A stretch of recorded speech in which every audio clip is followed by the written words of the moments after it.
চূড়ান্ত তালিকা বেরোলো, চূড়ান্ত বাদ হলো না, আপাতত 65 লাখ।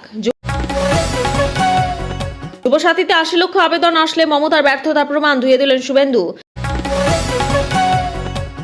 বারবার খুনের হুমকি, ভোটের আগে হুমায়ুন কবিরকে নিরাপত্তা শাহের মন্ত্রকের। বাঁকুড়ায় প্রকাশিত এসআইআর এর চূড়ান্ত তালিকা বাদ যাবে 1,35,000 ভোটারের নাম। বেছে বেছে তৃণমূলে ভোটার শেষ দেখে ছাড়বো, বাঁকুড়ায় 1,35,000 নাম বাদ যেতেই বিক্ষোভ।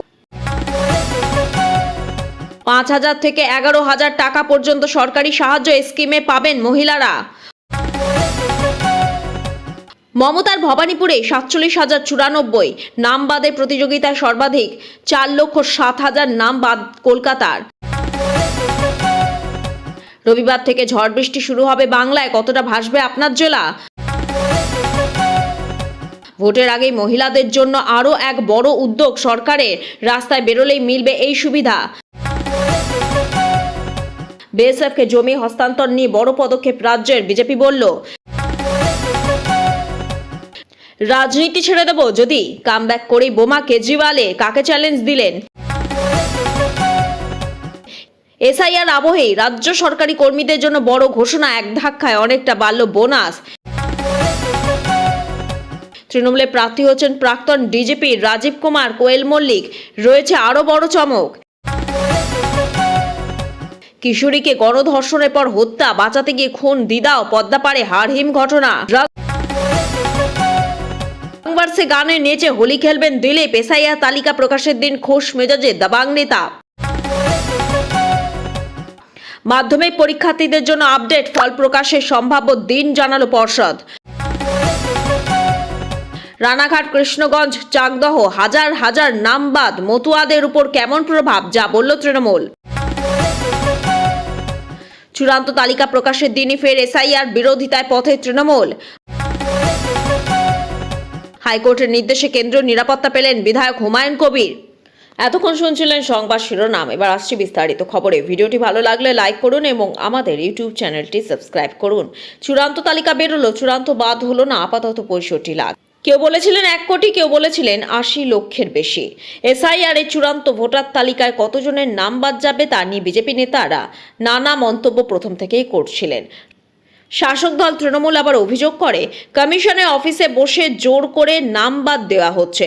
রাজনৈতিক এই চাপানুতরের মধ্যেই শনিবার বাংলায় এসআইআর এর চূড়ান্ত ভোটার তালিকা প্রকাশ করল জাতীয় নির্বাচন কমিশন। আর সেই তালিকায় দেখা গেল 65 লক্ষ নাম বাদ গিয়েছে, তবে এখনো 60 লক্ষ নাম অমীমাংসিত রয়েছে। সেখানে থেকে কত নাম বাদ যেতে পারে তা নিয়ে জল্পনা জারি রইল। গত বছরের অক্টোবর শেষে রাজ্যে এসআইআর প্রক্রিয়া শুরুর ঘোষণা করে কমিশন। তারপর গত 4 নভেম্বর থেকে এনুমারেশন ফর্ম বিলি শুরু করেন বিএলওরা। গত বছরের 16 ডিসেম্বর খসড়া ভোটার তালিকা প্রকাশ করা হয়। সেখানে 58 লক্ষের বেশি নাম বাদ পড়ে। এর মধ্যে মৃত ভোটার, স্থানান্তরিত ভোটার এবং একাধিক জায়গায় নাম থাকা ভোটার ছিল। এদিন চূড়ান্ত ভোটার তালিকা প্রকাশের পর দেখা গেল আরও 7 লক্ষের বেশি নাম বাদ পড়েছে, অর্থাৎ সব মিলিয়ে 65 লক্ষ নাম বাদ পড়েছে। আরও 60 লক্ষের নাম অমীমাংসিত অবস্থায় রয়েছে, তাদের নথি খতিয়ে দেখা হচ্ছে। সব নথি খতিয়ে দেখার পর আরও কত নাম বাদ পড়তে পারে তা নিয়ে জল্পনা বাড়ছে। দিন 3 আগে মমতা বন্দ্যোপাধ্যায় বলেছিলেন প্রথমে 58 লক্ষ নাম বাদ দিতে হয়েছিল, পরে লজিক্যাল ডিসক্রিপেন্সির নাম লুকিয়ে লুকিয়ে নাম বাদ দিয়েছে, তবে আর 50 লক্ষ নাম বাদ দিতে পারবে না, কিন্তু সব মিলিয়ে 80 লক্ষ হবে। এদিন চূড়ান্ত ভোটার তালিকা প্রকাশের পর তৃণমূল নেতা তন্ময় ঘোষ বলেন এসআইআর এর নামে হেনস্থা ও বাঙালিদের উপর বিদ্বেষ যে চরম জায়গায় পৌঁছেছে সেটা বন্ধ হওয়া প্রয়োজন। আর কোনো বৈধ ভোটারের নাম বাদ গেলে রাজনৈতিকভাবে আইনগতভাবে আন্দোলন হবে এবং বিভিন্ন জায়গায় ধরে ধরে যে নাম বাদ দেওয়ার চক্রান্ত তা বন্ধ করতে হবে। বিজেপি এভাবে নাম বাদ দিয়ে জয়ের যে স্বপ্ন দেখছে তা সফল হবে না। 65 লক্ষ নাম বাদ যাওয়ায় কোন রাজনৈতিক দল লাভবান হতে পারে তা নিয়েও জল্পনা বাড়ছে।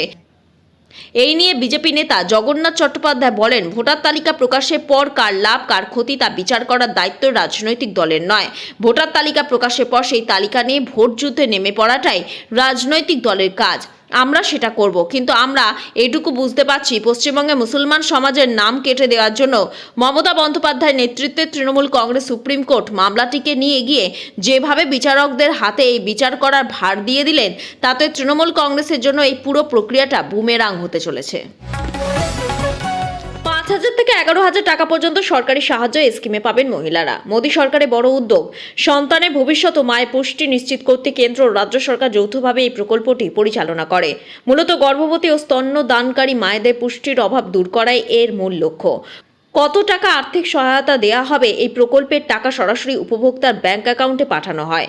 প্রথম সন্তানের ক্ষেত্রে 5,000 টাকা, প্রথম কিস্তি 3,000 টাকা গর্ভাবস্থা নথিভুক্ত করার পর এবং প্রসবের আগে অন্তত একটি স্বাস্থ্য পরীক্ষার পর পাওয়া যায়। দ্বিতীয় কিস্তি 2,000 টাকা শিশু জন্মের পর জন্মের সময়কার টিকা সম্পন্ন হলে পাওয়া যায়। দ্বিতীয় সন্তানের ক্ষেত্রে 6,000 টাকা। যদি দ্বিতীয় সন্তান কন্যা সন্তান হয় তবে সরকার এককালীন 6,000 টাকা আর্থিক সাহায্য দিয়ে থাকে। অর্থাৎ কোনো মহিলার ক্ষেত্রে মোট সহায়তার পরিমাণ 6,000 থেকে 11,000 টাকা পর্যন্ত হতে পারে। আবেদনের যোগ্যতা। আবেদনকারী মহিলার বয়স অন্তত 19 বছর হতে হবে। পরিবারে বার্ষিক আয় 8 লক্ষ টাকার বেশি হওয়া চলবে না। শিশুর জন্মে 270 দিনের মধ্যে আবেদন জমা করতে হবে। প্রয়োজনীয় নথিপত্র। আবেদন করার সময় নিচের নথিগুলো সঙ্গে রাখুন। আধার কার্ড, ব্যাংক অ্যাকাউন্টের সঙ্গে লিঙ্ক করা বাধ্যতামূলক, ব্যাংক পাসবুক, রেশন কার্ড অথবা আয়ের শংসাপত্র, মা অথবা শিশুর সুরক্ষা কার্ড। আবেদন পদ্ধতি। আপনি দুভাবে এই প্রকল্পের জন্য আবেদন করতে পারেন। অনলাইন আবেদন। সরাসরি অফিসিয়াল পোর্টাল https://pmmvy.wcd.gov.in এ গিয়ে প্রয়োজনীয় তথ্য দিয়ে আবেদন করতে পারেন। অফলাইন আবেদন। আপনার নিকটস্থ অঙ্গনওয়াড়ি কেন্দ্র অথবা সরকারি প্রাথমিক স্বাস্থ্য কেন্দ্রে যোগাযোগ করে ফর্ম জমা দিতে পারেন। মনে রাখবেন, সঠিক সময়ে আবেদন করলেও নিয়মিত স্বাস্থ্য পরীক্ষা করালে এই টাকা পেতে কোনো সমস্যা হয় না। এটি মা ও শিশুর সুস্থ জীবনের একটি বড় পদক্ষেপ। যুব ভারতীতে 80 লক্ষ আবেদন আসলে মমতার ব্যর্থতার প্রমাণ ধুয়ে দিলেন শুভেন্দু। আরও একবার যুবসাথী প্রকল্প নিয়ে রাজ্যের মুখ্যমন্ত্রী মমতা বন্দ্যোপাধ্যায়কে কটাক্ষ করলেন বিরোধী দলনেতা শুভেন্দু অধিকারী। শুভেন্দু বললেন, এখনো পর্যন্ত প্রায় 70 থেকে 80 লক্ষ মাধ্যমিক পাস যুবক যুবতী যুবসাথীতে ফর্ম ফিল আপ করেছে। হিসাব করে দেখুন, দিনে মাত্র 50 টাকার জন্য এত ছেলে মেয়ে আবেদন করছে। চূড়ান্ত তালিকা প্রকাশের দিনই ফের এসআইআর বিরোধিতায় পথে তৃণমূল। চুঁচুড়ায় র্যালি অসিত মজুমদারের নেতৃত্বে। বেছে বেছে তৃণমূলের ভোটার শেষ দেখে ছাড়বো। বাঁকুড়ায় 1,35,000 নাম বাদ যেতে বিক্ষোভ। আজ 28শে ফেব্রুয়ারি এসআইআর এর চূড়ান্ত তালিকা প্রকাশের দিন। গত কয়েক মাস এসআইআর নিয়ে চূড়ান্ত টানাপোড়েনের শিকার হয়েছেন মানুষ। আজ তারই ফাইনাল রেজাল্ট আউট। আর সেই কথা মতো বাঁকুড়ায় ইতিমধ্যেই অফলাইনে প্রকাশিত হয়েছে এসআইআর এর ফাইনাল লিস্ট। নির্বাচন কমিশন সূত্রে জানা যাচ্ছে, বাঁকুড়া থেকে 1,35,000 ভোটারের নাম বাদ যাচ্ছে। বাঁকুড়া পুরসভার 1 নম্বর ওয়ার্ডে বাঁকুড়া বঙ্গ বিদ্যালয়ে টাঙানো হয়েছে এসআইআর এর চূড়ান্ত ভোটার তালিকা। বাঁকুড়া শহরের বাসিন্দারা তালিকা দেখার লক্ষ্যে ভিড় জমাতে শুরু করেছেন সেখানে। তাদের মধ্যে একজন বলেন, আমি তালিকা দেখতেই এসেছিলাম, আমার নামের পাশে দেখাচ্ছে আন্ডার প্রসেস। আমি একজন সরকারি কর্মচারী ছিলাম, কিন্তু নামের পদবীর ভুলের জন্য এটা হয়েছে। অত্যন্ত উদ্বেগে রয়েছি। এখন অপেক্ষা করা ছাড়া আমার আর কোনো উপায় নেই। জানা যাচ্ছে, ইনি পুলিশের প্রাক্তন এসআই পদে কর্মরত ছিলেন। এদিকে বাঁকুড়া থেকে 1,35,000 ভোটারের নাম যাওয়ার ঘটনায় এলাকায় শুরু হয়েছে বিক্ষোভ। বিক্ষোভে অংশগ্রহণকারী একজন বলেন, 2024 সালে ভোট দিয়েছি, বরাবর ভোট দিয়ে আসছি, 2021 সালেও ভোট দিয়েছি, এবার কি হলো কি করে বলবো। বাঁকুড়ার পুরো এলাকা 2 নম্বর ওয়ার্ডের তৃণমূল কাউন্সিলর রাজীবদের নেতৃত্বে বিক্ষোভ শুরু হয়েছে। বিক্ষোভকারীদের অভিযোগ, বিজেপি নেতৃত্ব দ্বারা প্রভাবিত হয়ে নির্বাচন কমিশন বেছে বেছে শাসক দলে ভোটারদের নাম বাদ দিয়েছে। রাজীব দে বলেন, আমাদের সন্দেহ আজ সত্যি হলো, আমাদের ওয়ার্ডে প্রকৃত ভোটারদের নাম বাদ দিয়ে দেওয়া হয়েছে। আমি এর শেষ দেখে ছাড়ব, আমরা আন্দোলন চালিয়ে যাব। বারবার খুনের হুমকি, ভোটের আগে হুমায়ুন কবিরকে নিরাপত্তা শাহের মন্ত্রকের। কেন্দ্রীয় নিরাপত্তা পাচ্ছেন হুমায়ুন কবির। ভোটের মুখে জনতা উন্নয়ন পার্টির সুপ্রিমোকে কেন্দ্রীয় নিরাপত্তা দেওয়া হবে। জানা গিয়েছে, Y+ ক্যাটাগরি নিরাপত্তা দিচ্ছে কেন্দ্রীয় স্বরাষ্ট্র মন্ত্রক। প্রসঙ্গত, কলকাতা হাইকোর্টের নির্দেশের পরই কেন্দ্রের কাছে নিরাপত্তা আর্জি জানিয়েছিলেন জেইউপি দলের সুপ্রিমো। সেই আবেদনের ভিত্তিতে এবার হুমায়ুন কবিরকে বিশেষ নিরাপত্তা দিল স্বরাষ্ট্র মন্ত্রক। তৃণমূল থেকে সাসপেন্ড হওয়ার পর নতুন দল গঠন করেছেন হুমায়ুন কবির। তারপর থেকে তিনি দাবি করে আসছেন, যে কোনো সময় তাকে খুন করা হতে পারে। খুনের হুমকিও পাচ্ছেন বলে গুরুতর অভিযোগ তোলেন তিনি। হুমায়ুন কবিরের অভিযোগ, তাকে খুনের সুপারি দিয়েছে বেলডাঙ্গা থানার আইসি। গাড়ি নিয়ে বাইরে বেরোচ্ছে, যে কোনো সময় খুন হয়ে যেতে পারেন। এই পরিস্থিতিতে নিরাপত্তার স্বার্থে জানুয়ারি মাসে কলকাতা হাইকোর্টের দ্বারস্থ হয়েছিলেন হুমায়ুন কবির। মামলার শুনানি চলাকালীন প্রশ্ন ওঠে, নওশাদ সিদ্দিকী যদি কেন্দ্রীয় নিরাপত্তা পেতে পারেন, হুমায়ুন কবির কেন পাবেন না? কেন্দ্র এই বিষয়ে জানিয়েছিলেন হুমায়ুন কবির রাজ্য পুলিশের নিরাপত্তা পাচ্ছেন, তবে বিধায়কের দাবি পুলিশের নিরাপত্তা যথেষ্ট নয়। এমনকি পুলিশের ভূমিকা নিয়েও প্রশ্ন তোলেন তিনি। পুলিশের নিরাপত্তা যথেষ্ট নয় বলে দাবি করেন তিনি। এরপরে হাইকোর্ট নির্দেশ দেয় 2 সপ্তাহের মধ্যে কেন্দ্রীয় বাহিনী নিরাপত্তা চেয়ে স্বরাষ্ট্র মন্ত্রকের কাছে আবেদন জানাতে হবে হুমায়ুন কবিরকে। হাইকোর্টের নির্দেশের পরেই আবেদন করেন হুমায়ুন কবির। তারপরই তাকে Y+ ক্যাটাগরি নিরাপত্তা দেওয়ার বিষয়ে সিদ্ধান্ত নেয় কেন্দ্র। Y+ ক্যাটাগরি দেশজুড়ে নিরাপত্তা ব্যবস্থার স্তর রয়েছে, যেমন XYZ ইত্যাদি। রবিবার থেকেই ঝড় বৃষ্টি শুরু হবে বাংলায়। কতটা ভাসবে আপনার জেলা? চচ্চড়ি বাড়ছে গরম, মার্চের শুরুতেই দোল। আর তার আগে গরম কতটা বাড়বে তা বলার অপেক্ষা রাখে না। এরই মধ্যে আলিপুর আবহাওয়া অফিস বলছে বৃষ্টি হবে। কোথায় কোথায় হবে এই বৃষ্টি? এমনকি রয়েছে সামান্য ঝড়েরও পূর্বাভাস।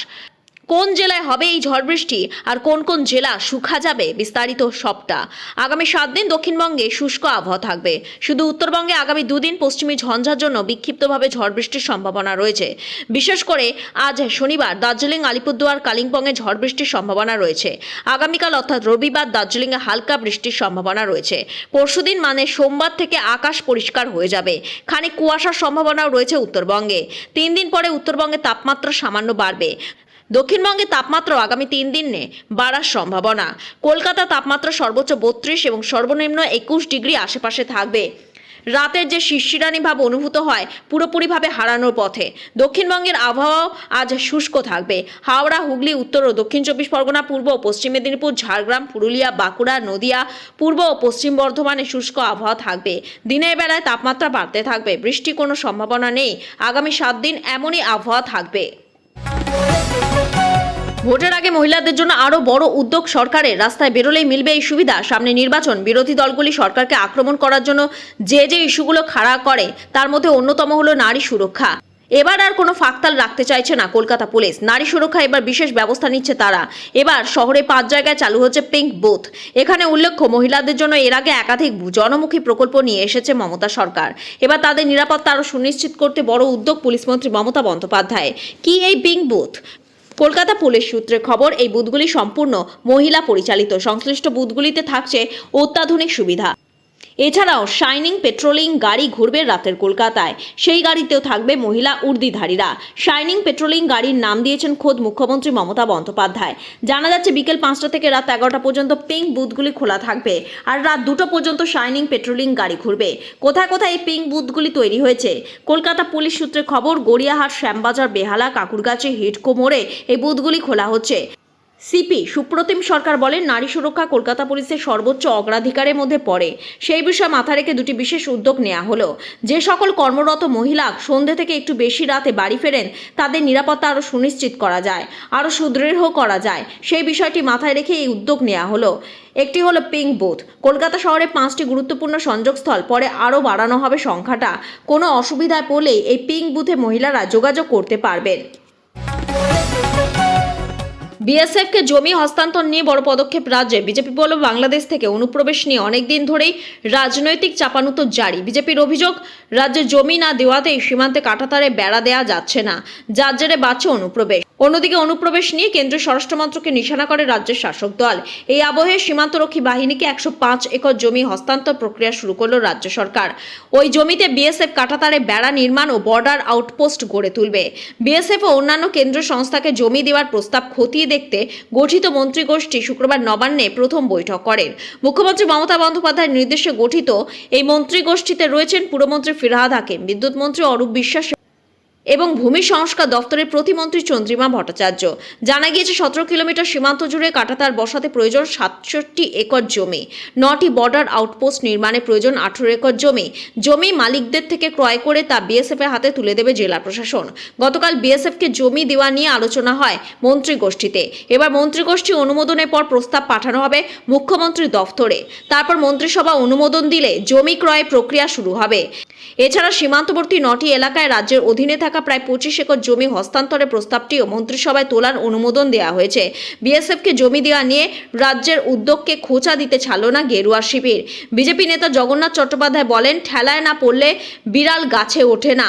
আমি যতদূর জানি বিএসএফ এর একটা বিওপি করতে 15 থেকে 20 একর জায়গা লাগে, ফলে কতগুলি বিওপি হবে তা নিয়ে প্রশ্ন রয়েছে। যাই হোক, এতদিন সহযোগিতা করবেন না বলছিলেন, এখন ঠেলায় পড়ে গাছে উঠছেন, কারণ এসআইআর প্রক্রিয়া দেখছেন বিচারকরা নথি খতিয়ে দেখতে নেমেছেন। মাধ্যমিক পরীক্ষার্থীদের জন্য আপডেট, ফল প্রকাশের সম্ভাব্য দিন জানালো পর্ষদ। শেষ হয়ে গিয়েছে চলতি বছরের মাধ্যমিক পরীক্ষা। চলতি বছর 12 ফেব্রুয়ারি এই পরীক্ষা শেষ হয় এবং এই পরীক্ষা প্রতিদিন সকাল 10:45 শুরু হয়, যা দুপুর 2টো পর্যন্ত চলে। তবে পরীক্ষা শেষ হওয়ার পর প্রত্যেকটি পরীক্ষার্থী মনে আসে ফলাফলের বিষয়টি। কবে মাধ্যমিক পরীক্ষার ফল ঘোষণা হবে তা জানতে উৎসুক থাকেন পরীক্ষার্থী থেকে শুরু করে তাদের অভিভাবক সকলেই। তবে এবার পর্ষদের তরফ থেকে জানানো হলো কবে বের হবে 2026 সালে মাধ্যমিক পরীক্ষার রেজাল্ট। বড় আপডেট, মাধ্যমিক পরীক্ষার ফল প্রকাশের দিন ঘোষণা করলেন পর্ষদ সভাপতি। মাধ্যমিক পরীক্ষায় 90 দিনের মাথায় ফল প্রকাশ হয়। এবারও 90 দিনের মধ্যেই ফল প্রকাশ হবে বলে জানিয়েছে মধ্যশিক্ষা পর্ষদের সভাপতি রামানুজ গঙ্গোপাধ্যায়। এই ফল প্রকাশের বিষয়টি তিনি সাংবাদিকদের প্রশ্নের উত্তরে জানান। হাইকোর্টের নির্দেশে কেন্দ্রের নিরাপত্তা পেলেন বিধায়ক হুমায়ুন কবির। কলকাতা হাইকোর্টের নির্দেশ মেনে কেন্দ্রীয় স্বরাষ্ট্রমন্ত্রকে আবেদন জানিয়েছিলেন ভরতপুরের বিধায়ক ও জনতা উন্নয়ন পার্টির চেয়ারম্যান হুমায়ুন কবির। সেই আবেদনের প্রেক্ষিতে অবশেষে কেন্দ্রের নিরাপত্তা পেলেন তৃণমূল কংগ্রেস থেকে সাসপেন্ড হওয়া এই বিধায়ক। শুক্রবার কেন্দ্রীয় স্বরাষ্ট্রমন্ত্রকের তরফে বিষয়টি নিশ্চিত করা হয়েছে।